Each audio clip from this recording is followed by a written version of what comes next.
Assalamualaikum warahmatullahi wabarakatuh.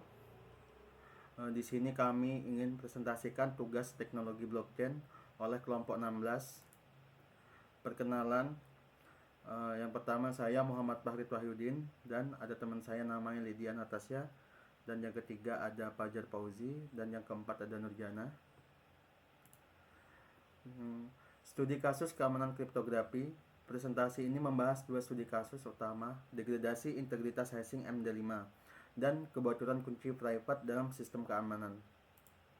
Pendahuluan. Di era digital saat ini, hampir seluruh aktivitas manusia bergantung pada sistem informasi dan teknologi yang terhubung melalui jaringan global.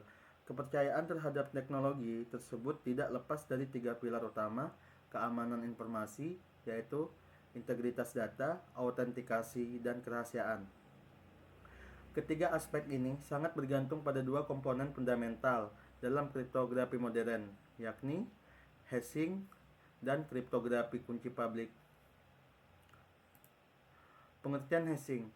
Fungsi hashing berperan penting dalam memastikan integritas data melalui pembuatan sidik jari digital atau disebut digital fingerprint yang unik untuk dapat dideteksi. Namun, apabila algoritma hashing yang digunakan memiliki kelemahan, maka integritas tersebut menjadi rapuh.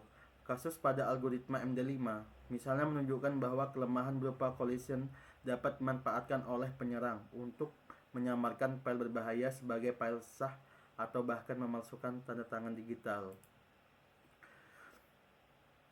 Peran private key dalam blockchain.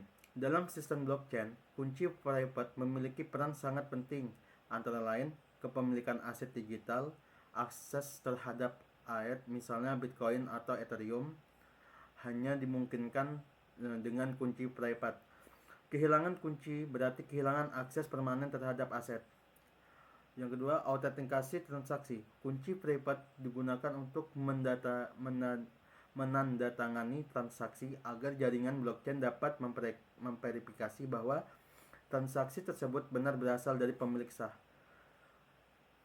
Keamanan sistem terdistribusi. Karena blockchain tidak memiliki otoritas pusat, keamanan sangat bergantung pada kerahasiaan kunci private masing-masing pengguna. Definisi Definisi kriptografi. Kriptografi merupakan ilmu dan praktek yang memanfaatkan algoritma serta teknik matematika untuk mengamankan informasi. Tujuannya adalah menjaga kerahasiaan, confidentiality, integrity, dan autentikasi dari suatu data, serta mencegah penyangkalan, non-repudiation, atau suatu tindakan. Dengan demikian, kriptografi menjadi fondasi utama dalam melindungi komunikasi digital dan transaksi elektronik di era modern. Kriptografi simetris dan asimetris. Kriptosimetris adalah menggunakan suatu kunci yang sama untuk proses enkripsi dan dekripsi. Contohnya adalah algoritma AES, Advanced Encryption Standard, dan DES, Data Encryption Standard. Kelebihannya adalah cepat dan efisien, tetapi kelemahannya terletak pada distribusi kunci yang berisiko bocor.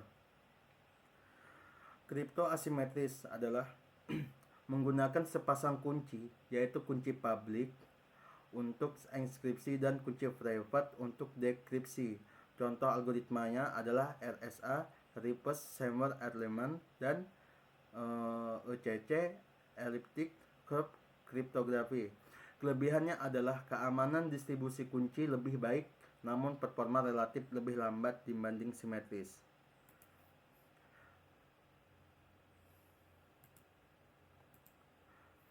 Degradasi integritas hashing MD5 adalah algoritma MD5 awalnya dianggap aman untuk memverifikasi integritas data karena menghasilkan kode unik 128 bit yang banyak digunakan dalam checksum dan tanda tangan digital. Namun, dengan kemampuan komputasi modern, kelemahan MD5 mulai terlihat, terutama karena mudah terjadi collision, dua data berbeda menghasilkan kode yang sama. Kondisi ini membuat MD5 tidak lagi aman karena membuka peluang manipulasi data tanpa terdeteksi. Dan selanjutnya akan dilanjutkan oleh teman saya. Baik, di sini saya akan menjelaskan dampak lemahnya algoritma MD5 untuk hashing. Berdasarkan penjelasan, jika MD5 dipakai untuk memverifikasi file atau sertifikat, hasilnya bisa dimanipulasi. Inilah yang dimanfaatkan oleh para penyerang untuk menyusupkan berbagai macam file dan malware yang berbahaya. Ada 3 poin yang penting yang akan dibahas mengenai dampak lemahnya MD5 ini. Yang pertama ada integritas file yang terganggu. Kemudian ada pemalsuan tanda tangan digital. Kemudian ada resiko malware yang menyamar sebagai file yang dianggap sah.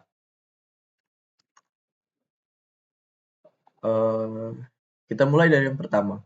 Integritas file yang terganggu. Integritas berarti file yang diterima harus identik dengan file yang asli, tanpa ada perubahan sedikit pun. Jika kita menggunakan MD5 sebagai hash untuk mengamankan sebuah password, penyerang bisa memanfaatkan kelemahan collision untuk membuat sebuah file, di mana file ini memiliki hash yang sama dengan file yang asli. Ini membuat ada 2 file kunci yang bisa mengakses sebuah sistem, yang mengakibatkan seorang penyerang bisa memanipulasi dan merubah isi di dalam sebuah sistem tersebut. Akibatnya, file yang sudah dimodifikasi atau disusupi kode berbahaya ini tetap bisa dianggap valid oleh sistem karena memiliki hash yang sama. Hal ini merusak keandalan proses verifikasi karena organisasi tidak bisa lagi menjamin bahwa data yang tersimpan atau dibagikan adalah murni dan tidak berubah. Kemudian ada pemalsuan tanda tangan. Tanda tangan digital bekerja dengan cara menghash data, lalu mengenkripsi hash tersebut menggunakan kunci privat. Tanda tangan digital ini digunakan untuk mendapatkan dokumen yang sah, namun dapat direkayasa ulang oleh para penyerang jika dokumennya palsu. Cara kerjanya sama hampir mirip seperti kasus yang pertama, namun di sini seorang penyerang akan membuat sebuah file yang memiliki nilai hash yang sama dengan memanfaatkan tanda tangan digital yang asli, sehingga tanda tangan digital akan dianggap asli oleh sistem karena kedua file tersebut memiliki nilai hash yang sama. Dampak dari pemalsuan tanda tangan digital ini sangat serius. Yang pertama ada situs web kontrak elektronik yang bisa terganggu, kemudian ada kontrak elektronik atau perangkat lunak yang seharusnya hanya bisa dibuat oleh pihak terpercaya dan dapat dipalsukan, sehingga meruntuhkan rantai kepercayaan atau chain of trust. Kemudian yang ketiga ada kebocoran malware. Kebocoran ini sering dipakai untuk memverifikasi unduhan perangkat lunak dengan mencocokkan hash file. Namun karena sifat collusion, penyerang dapat membuat sebuah malware yang memiliki hash MD5 yang sama seperti file asli. Hal ini sering terjadi saat kita mengunduh aplikasi di luar situs yang resmi, misalkan Play Store ataupun App Store. Biasanya aplikasi-aplikasi ini akan menyusupkan malware yang berbahaya saat kita menginstal melalui perangkat kita. Resiko ini memungkinkan penyebaran malware dengan cara yang sangat halus, menipu pengguna mempercayai file tersebut seolah-olah asli dari vendor resmi. Kemudian di sini ada contoh kasus yang nyata. Kasus ini membuktikan bahwa MD5 benar-benar bisa dieksploitasi di dunia nyata. Yang pertama, ada Flame malware pada tahun 2012, yaitu sertifikat palsu Microsoft. Sertifikat digital yang dipakai saat melakukan update ini menggunakan algoritma hash MD5. Penyerang mengeksploitasi untuk membuat sertifikat palsu memanfaatkan kerentanan collusion. Dengan sertifikat palsu, Flame seorang Flame bisa mengurangi komponen seolah berasal dari mentandatangani komponen seolah berasal dari Microsoft. Kemudian ada SSL Certi4Gery pada tahun 2008. Di sini sekelompok peneliti membuat dua sertifikat SX509. Dua sertifikat ini sebenarnya berbeda, namun menghasilkan nilai hash yang sama ketika menggunakan MD5.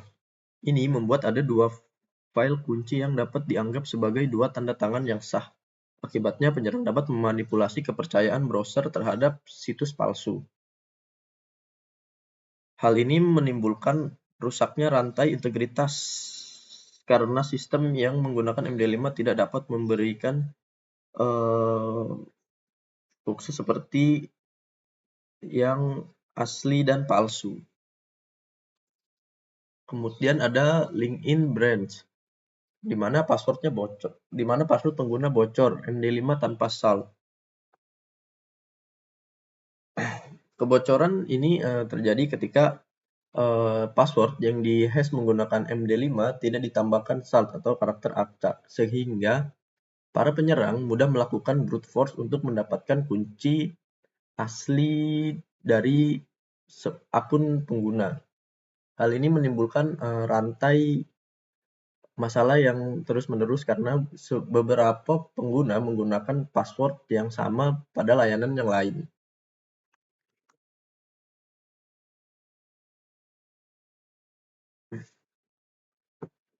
Kemudian di sini ada solusi untuk mengurangi kelemahan MD5. Yang pertama di sini gunakan algoritma SHA-2 atau SHA-3. Karena algoritma ini terbukti lebih aman dibandingkan MD5 karena memiliki jumlah karakter sebanyak 256. Kemudian terapkan multiple hashing dan salting. Gunakan hashing secara beberapa kali atau menambahkan jumlah karakter acak di belakang untuk membuat password lebih sulit di brute force ataupun dilakukan hacking. Kemudian audit sistem dan update keamanan. Selalu baca dan tingkatkan keamanan ketika menggunakan sebuah password untuk mengamankan sebuah sistem. Selanjutnya akan menjelaskan studi kasus 2 yang akan dijelaskan oleh Nurjana.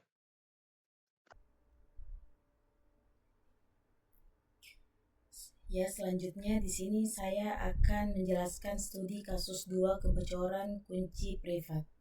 Adapun kebocoran privat key dapat terjadi melalui malware, APT, social engineering, phishing, insider physical breach, device theft, serta seed channel attack. Adapun yang pertama, dampak langsung kebocoran privat key.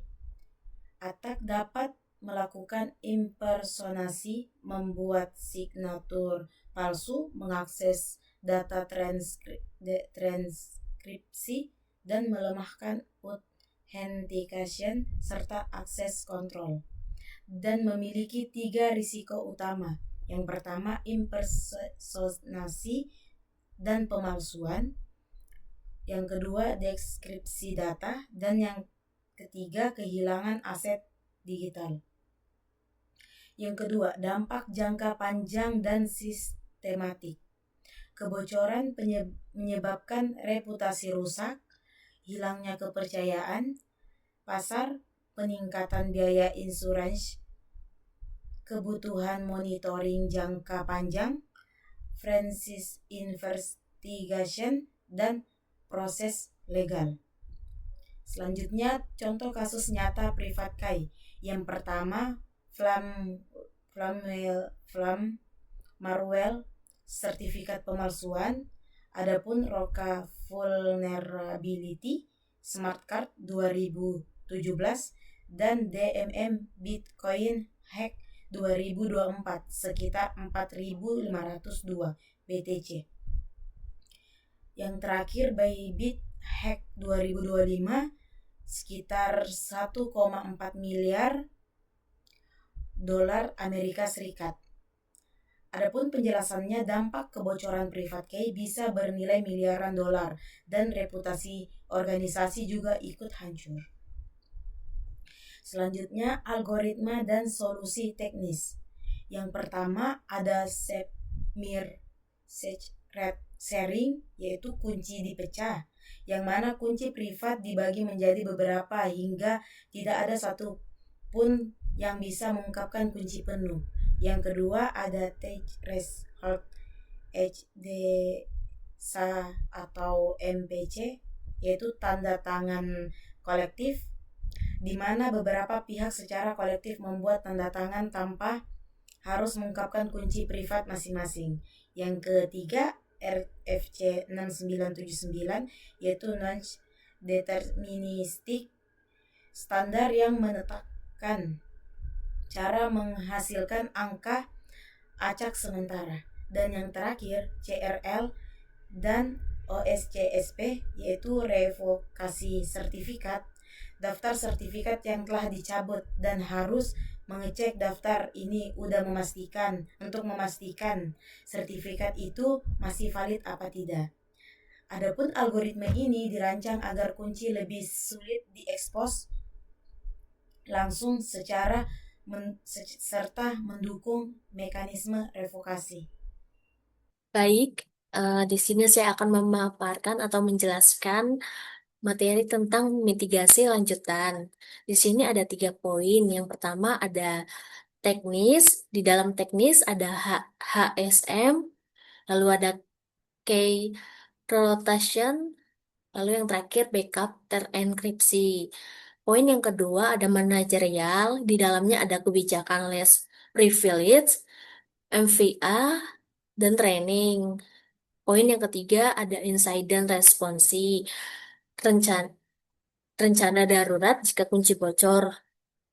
Penjelasan tentang mitigasi butuh kombinasi antara teknologi dan kebijakan manajerial. Keduanya saling melengkapi. Lalu materi yang selanjutnya ada kesimpulan. Di sini sih kami menarik kesimpulan tentang MD5.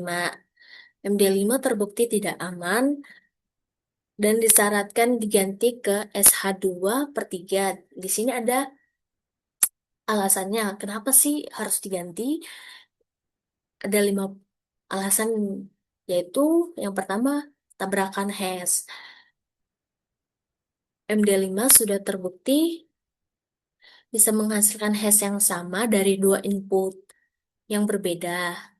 Lalu yang kedua ini penjelasannya karena MD5 berbahaya untuk integritas file sertifikat digital, tanda tangan digital. Contohnya seperti apa? Ya karena contohnya itu nyerang bisa dibikin dokumen palsu dengan hash sama seperti dokumen asli. Lalu yang kedua di sini karena kecepatan MD5 mudah dibobol. Penjelasannya karena MD5 sangat cepat dihitung, bagus buat validasi file tapi buruk untuk keamanan. Lalu ada karena cepat, brute force atau rainbow table bisa dengan mudah menemukan hash yang cocok. Alasan yang ketiga, karena ukuran hash terlalu pendek. MD5 hanya memiliki 128 bit. Ruang kemungkinan hash lebih kecil. Lalu, semakin pendek hash, semakin cepat collision ditemukan. Alasan keempat, karena tidak direkomendasikan standar keamanan oleh NIST. Jelasannya karena sudah melarang penggunaan MD5 sejak 2008 untuk aplikasi keamanan. Lalu banyak lembaga dan perusahaan mengganti ke SH2 sebagai standar baru. Alasan yang terakhir, eh, SH2 lebih aman. Kenapa lebih aman? Karena SH2 memiliki panjang hash lebih besar. Contohnya seperti SH256, lalu ada SH384, dan terakhir SH512. Sampai sekarang masih digunakan luas dalam SSL dan atau TLS, tanda tangan digital, blockchain, dan lain-lain. Mungkin itu saja presentasi dari kelompok kami. Mungkin kurang lebihnya mohon maaf atas kekurangan dan kesalahan kami. Sekian dan terima kasih.